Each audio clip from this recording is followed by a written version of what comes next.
Yeah. Well, the answer lies in your children. Not in. There's nobody in a better position to answer a question like that, really, than you. But at the same time, you won't get a completely objective answer to that. But that's not a bad thing. We all have to answer questions about ourselves and our own lives, and it's not objective, but we have to do it anyway. The people to answer the question about your husband's input are your children, right? Those are the people who know best. Your children will see things that you don't see, right? They're going to give you more objective feedback in that area, and so a lot of that decision really lies with them. And the danger in that area is that perhaps your children,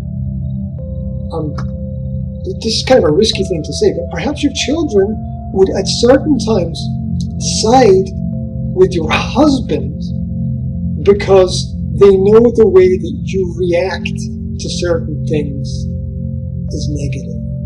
Whereas your husband may not react at all to something. And that might be better from the children's perspective because it's neutral.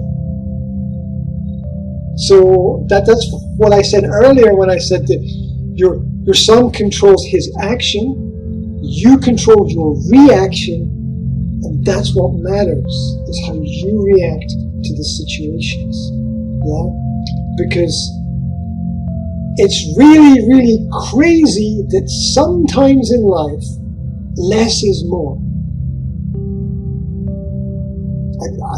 I don't really want it to be like that. And I've been in situations myself where I've worked really hard to get something done and to do something and discovered that somebody else's worked hardly at all. It's kind of much better result than I've had in something. So and what happens is we tend to fall into patterns of habits over periods of time, and that's how life is, and that's how we move forward, and it gets comfortable with that, and to shake everything up is giant risk, and it has unknown consequences. I would default to the children. I'd ask the children how they feel. Ask the children what they see. Ask the children what they want. Not in a way that tells them what you're experiencing or what it is that you think might be the right way, but in a neutral sense, to get their overview and their picture and their feedback, because they're the customers, right? The children are the customers of the parenting situation.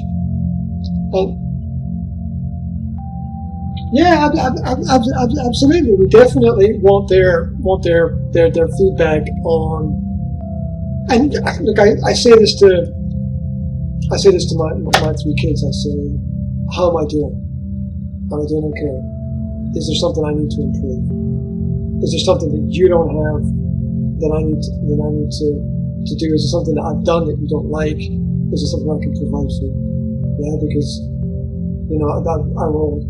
I've got my own views and my own opinions, and of course I always think that I'm right all the time, but that's rubbish, because I can be as wrong as anybody else, and we all get things wrong, and so the children are the consumers, the customers. Let them, and and as a consumer or customer, when one of the children is turning towards bad habits,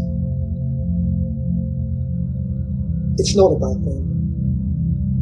They're just trying to get through. They're just trying to survive. They're just holding on, They're holding on to the edge of the cliff, right? Because that's what life is like sometimes. I think that you're a beautifully concerned mother, extremely worried about the future welfare of her children, and your children are simply expressing the environment that they have to experience on a daily basis. I don't know if any kind of therapy is going to help your children, because I think it's the parents that need the therapy, not the children, to be honest. I think the children are just expressing what the parents can't express. It's coming out.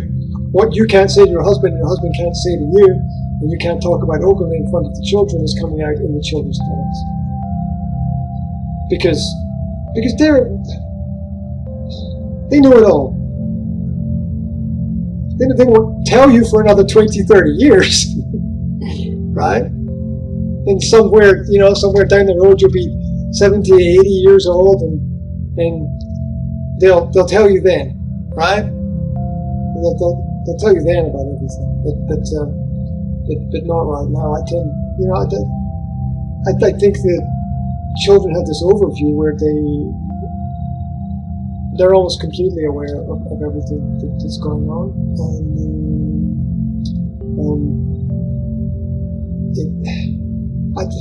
this is a personal thing for me. I feel that adults need to get out of the way sometimes. Not all the time. You need guidance, you need morality, you need support, you need to be in the right. You need to provide the right examples and the right frameworks, and you need to be an example of how to get through negative situations and how to solve problems, and I personally, from my experience, I don't think running away from any problems I've never seen that really help anybody. I mean, I'm not saying that leaving a relationship is running away from a problem. People might move on to something better in their life. I don't know, but I tend to feel that nobody can. We can't get away from ourselves. You know, wherever we go, we take ourselves with us, and that's our success and our failure, right? In everything that we do, whether we succeed or fail, matters little what other people do. It matters little. It matters very, very little what other people do for our level of success and failure in life. It's all about. It really comes down to how we approach life ourselves and how we. Oh yeah, What's it? There's a billion courses on personal development and self-development, and I've written, I don't know, 5 books on it. Yeah, so there's a lot of ways, there's a lot of strategies, but they all deal with general things. Yeah, and my experience is that everyone's an individual, and they have to find a way that works for them and their perspective in life. We're all carrying a past with us as well at the same time. We need to be aware of how that affects us. And we're all emotionally tied to the past. There might be hereditary things going on back generations that it's really difficult to know. But on the other side, we don't need to reinvent the wheel. We don't need to find some mysterious answer that nobody's ever found before, right? There's no hidden secret or buried treasure, really. It's just us and our experiences, and it's a very difficult path to navigate. I think personally, I shouldn't really give my opinion, but I think you are naturally overreacting to your son's problem. I think it's natural for you to do that completely, because what else? It's like you said, what should I do? What else can I do? I mean, if I do nothing, that's not right, is it? Yet,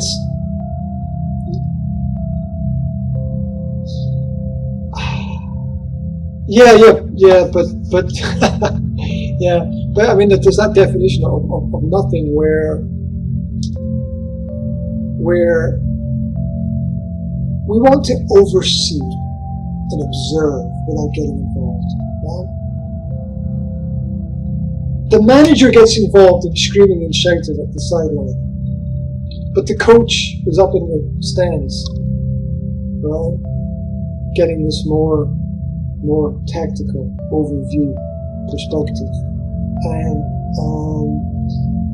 maybe I don't know if this is even relevant, but maybe your husband is more of a kind of manager on the sideline screaming and shouting at everybody, and you're more of a coach up in the stands looking at a sort of top-down view of everything, realizing that there's something that's that there's some kind of strategy that needs to be put in place. I think that I think one of the secrets of parenting is having a strategy that nobody knows about. Right, being aware of everything, but just being aware, because I think that's part of what part of the good parenting is having some level of control, but being out of the picture, being out of the picture. I don't know if this is relevant, and this is kind of a weird story. I'll tell a tiny little story. Like I heard from where do I start with this story? My mother's neighbor had 4 children, and one of those children, she decided who their partner was going to be in life when they were in primary school. She made that decision. And she said she created an environment where this person would always be there, but never managed things in the way that they told people not to do. And her son went through a series of failed relationships until he was in his mid-30s. And then found this girl. So I guess what I'm saying is strategy and patience. Strategy and patience. Have a strategy. Have a plan. But be patient with it, because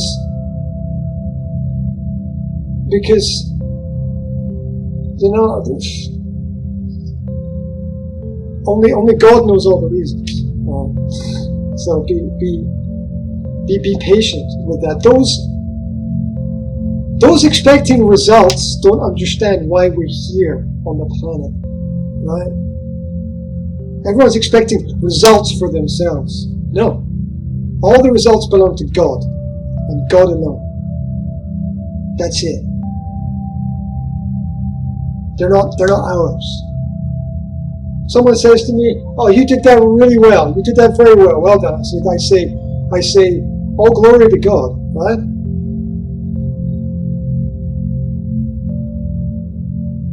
Yeah, maybe. I don't know. In some situations, sometimes we try to drive too fast. Sometimes, yeah. Sometimes driving slower will get us to our destination. But I mean, it's different in every situation. You have to be aware of what's going on. But I think our only duty in life is to be moral. Our only duty in life is to be a moral person. And from that morality comes the example that we set for everybody around about us.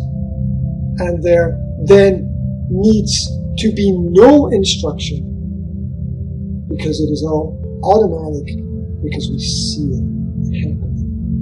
Yeah? And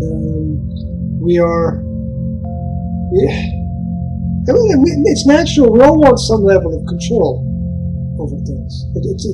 part of human ego. It's who we are as characters. It's why we're not God. Because God gives you free will to make choices.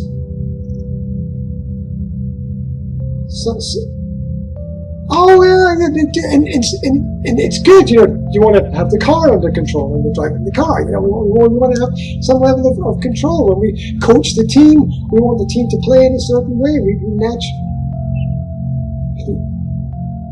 Oh yeah, absolutely. I mean,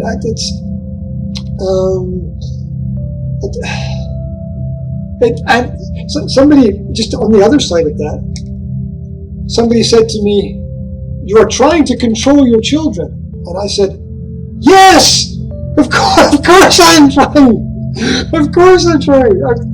He said, "You're trying to manipulate your children." Yes, of course I'm trying to manipulate my children. I'm trying to show them morality and honesty and positivity and encouragement and all the good things in life. Because where are they going to find it if they don't get it from me? This is somebody else's responsibility to show that to them? I don't think so.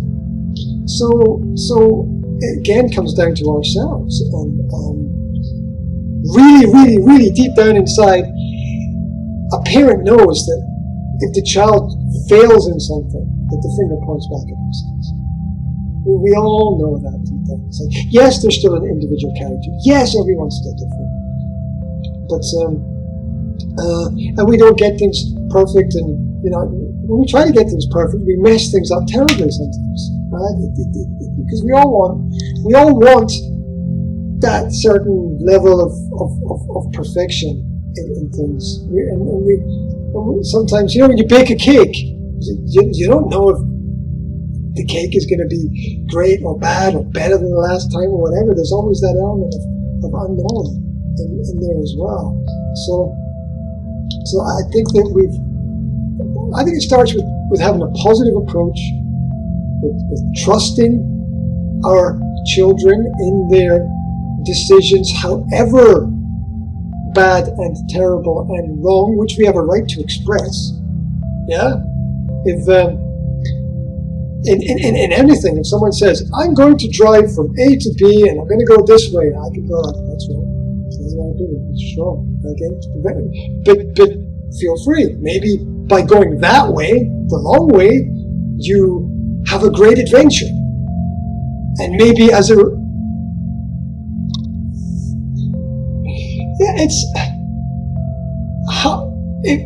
children, you know what the most common word that children hear is? Isn't that terrible? I said, with all parents, from all parents, right?